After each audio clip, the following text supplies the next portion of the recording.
Ibinunyag ng isang think tank mula sa Amerika na ang China ang nagdulot ng pinakamaraming pinsala sa ekolohiya sa South China Sea sa pamamagitan ng destructive dredging at mga mapanirang pamamaraan ng pangingisda.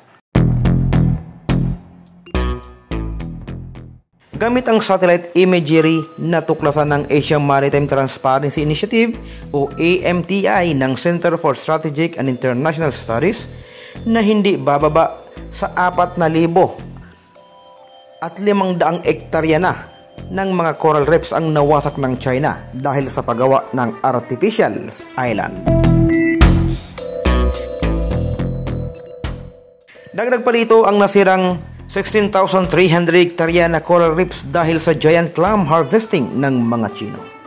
Ayon sa research associate at lead author ng AMTI report na si Monica Sato, ginagawa ito di umano ng China upang patibayin ang mga estruktura o outpost sa nasabing lugar.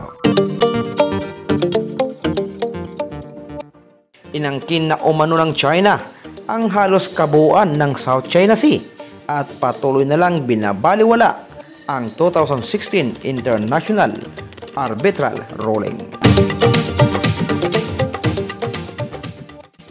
So mga kaibigan, ka nang bahalang mag-comment dyan.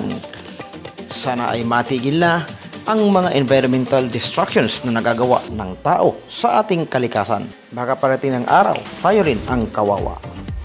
Sa muli, mag-subscribe sa channel na ito para lagi kang una sa mga balitaan at showbiz updates na tulad nito.